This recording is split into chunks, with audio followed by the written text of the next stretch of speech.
तो जब आपने खेलना शुरू कर दिया प्रोफेशनली, आपका कोचिंग और डाइट चलता होगा, तो उस टाइम आपके डाइटिशियन अलाउ करते थे कि आप दूध दही खा सको और घी खा सको साथ में? भाई न्यूट्रिशनिस्ट तो हमें पता ही नहीं था अंटिल लाइक वी वर से 2012 में भी। आई डोंट थिंक ओलंपिक्स के लिए वी हैड अ न्यूट्रिशनिस्ट, बिना न्यूट्रिशन कुछ भी नहीं था। ये तो अभी ये मतलब स्टार्ट हुआ कि पहले हम ही रिसर्च करते थे। मैं 2012 ओलंपिक्स में भी क्वालिफाई किया था मैंने। That's the first time I consulted a nutritionist, doctor की भाई मेरे को मेरा डाइट इंप्रूव करना है, बॉडी थोड़ा बेटर होना है। और क्योंकि मैं एक टूर्नामेंट क्वार्टर सेमीज तक आके ऐसा लगता था कि पूरी जान निकल गई बॉडी से, तो मैं सोचता था कि और स्ट्रांग होना है, हेल्दी होना है, क्योंकि क्वार्टर्स तक आप एक्चुअली टायर्ड हो जाते हो। And then the main thing, आपको सेमीज और फाइनल जीतने के लिए मतलब आपको मेहनत करना है। टूर्नामेंट अगर जीत सकते हो, क्योंकि सेमीफाइनल्स कौन याद रखता है? आपके पर्सनल सेटिस्फैक्शन के लिए ठीक है, रैंकिंग टूर्नामेंट्स में आप खेल रहे हो, पर जीत के ही कोई याद रखता है आपको कि ये टूर्नामेंट जीता ये तो। मगर सेमीफाइनल में आई एम फीलिंग वीक, तो हम लोग तो मैंने तो पहली बार एक किसी को कंसल्ट किया वो 2012 बिफोर दी ओलंपिक्स था, और मैंने खुद से कर दिया।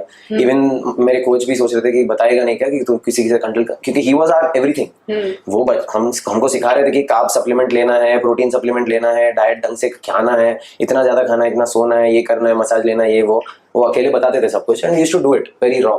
बट आई थिंक जब और प्रोग्रेस हुआ कि आप टॉप 20 में पहुंच गए, अभी डिफरेंस हो रहा है, क्वार्टर सेमी में आप वीक लग रहे हो, तो तभी मैंने ही एक स्टेप ले लिया डेस्परेशन में ऑलमोस्ट। तो फायदा हुआ न्यूट्रिशनिस्ट फॉर श्योर फायदा हुआ, क्योंकि विटामिन्स मैंने अपने बढ़ाए, मैंने अपने प्रोटीन इंटेक बढ़ाया। मैंने पहले 2-3 अंडा खाता था, 15 अंडा खाने लगा मैं दिन में, क्योंकि I have to have protein. I was also vegetarian background, my parents vegetarian, and घर पे ज़्यादा खाते नहीं थे, तो एवरीथिंग इज आउटसाइड। तो I changed everything and made a huge difference, क्योंकि मैं 2012 में टॉप 10 में पहुंच गया। So all these were factors कि मेरा रैंकिंग बढ़ने का, मेरा कंसिस्टेंसी बढ़ाना है, मैं ज़्यादा ट्रेनिंग कर पा रहा। I started doing more training, recovery अच्छी हो रही थी। और तो 2012 से 2015 तक जो मेरा अच्छा फेज था करियर का, वो मैंने न्यूट्रिशनिस्ट को कंसल्ट करके ही मेरा थोड़ा, I think one of the factors, it's not the only factor. And he was in top 10 और वो अपना खुद का पैसा लगा के इसने किया ये सब। अच्छा, ऐसा कुछ था नहीं कि न्यूट्रिशनिस्ट स्पॉन्सर्स नहीं मिले आपको? No, I had nice people.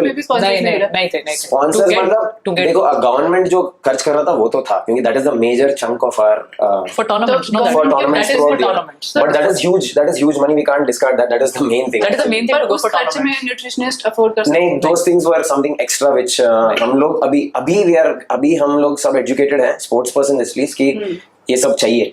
2012 में तो नहीं था। 2012 में लंदन ओलंपिक्स में हमारा पूरा Indian contingent in the Olympics had one physio. वो वन फिजियो हॉकी टीम का फिजियो था, और वो हॉकी टीम का कोच काफी गुस्से वाला था और बोल रहा था कि कोई यूज नहीं करेगा, क्योंकि हॉकी में 20 लोग हैं, उनको भी देखना पड़ेगा, टूर्नामेंट है भाई। तो वो अकेला दूसरे स्पोर्ट्स को भी देखेगा, तो कैसे? हमारे साथ एक फिजियो आया था, वो उसको एंट्री नहीं था विलेज के अंदर और स्टेडियम के अंदर, तो वो प्रैक्टिस कोर्स में हमको देखता था और मेरे रूम में शेयर करता था, क्योंकि अनफॉर्चुनेटली वो टाइम में village was very far away from the arena, तो वो मेरे साथ होटल में था। पर ये आपको बता रहा हूँ कि ऐसा था 2012 ओलंपिक्स की, भाई फिजियो नहीं था कोई, इंडियन कंटिजेंट, ट्रेनर्स भी नहीं थे ना, ट्रेनर्स नहीं थे, फिजियो नहीं थे, न्यूट्रिशनिस्ट नहीं थे। तो अभी सब कुछ बदल रहा है, बहुत सारे ऑर्गेनाइजेशन इन्वॉल्व है, इवन गवर्नमेंट भी इन्वॉल्व है, ये टॉप्स और जो भी है, जो स्कीम्स है, उनमें से you are able to get that help. पर अभी और मतलब उसको सही तरह से स्ट्रक्चर करना है, पर अभी एटलीस्ट नॉलेज तो है एथलीट को कि भाई ये इंपॉर्टेंट है, चाहिए।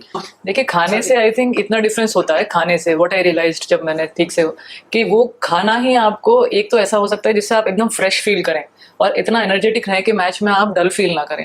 और खाना ये भी कर सकता है आपके साथ कि आपको डल बना सकता है, लेजी, और थोड़ा सा नींद भी ला सकता है। तो वो ऑब्वियसली एक प्रॉपर डाइटिशियन का काम है, का बॉडी अलग रहता है।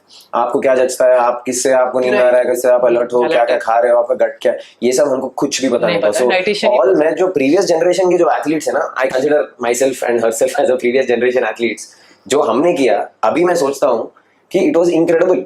कि जो रिजल्ट्स थे, जैसे मेरे कोच ऑल इंडियन चैंपियन थे, तो प्रकाश सर कुछ ऑल इंडियन वर्ल्ड नंबर 1 थे, ये जो भी थे, देन इट इज साइना, ये हमने जो किया मेरे को लगता है इनक्रेडिबल है, क्योंकि जो ये रिजल्ट्स हैं without anything, without no support. ये जो जब सुपर सीरीज जीती है 2009 में, 2008 में, कोच ही सब कुछ था, मगर कोच को स्लोली प्लेयर्स बढ़ते गए, he can't be nutritionist, mature वही है, सब कुछ वही है, उन्होंने किया, वो भी ग्रेट है। पर एथलीट्स भी जो करा उन्होंने, सबने, हमने, मेरे को लगता है कि अभी तो इट इज इनक्रेडिबल। क्योंकि मुझे लगता है मुझे आई फील आजकल के जो 12 साल के बच्चों को नॉलेज है कि मुझे एक कोच चाहिए, मुझे एक ट्रेनर चाहिए, मुझे आई फील लिटिल सैड कि काश मुझे उतनी नॉलेज होती वो टाइम पे कि मैं अपने ताकि जो रिजल्ट मुझे एक्चुअली 15 साल में आए, 15 साल में मैंने फिलीपींस ओपन क्योंकि जीता, तब उस टाइम इंटरनेट पे कोई ज्यादा कुछ ही इन्फॉर्मेशन नहीं We didn't know. थी, लेकिन जो मैंने जीता वो वो अलग एक्चुअली टॉपिक है, क्योंकि हम लोग एडवांटेज में थे कि इंटरनेट नहीं था, सोशल मीडिया नहीं नहीं था, थे। हाँ। क्योंकि तो हमारा सबके लिए फोकस था। हमारा फोकस बहुत ही मतलब कोच जो बोला वही है खत्म और कुछ नहीं है करके हम लोग फोकस थे बहुत।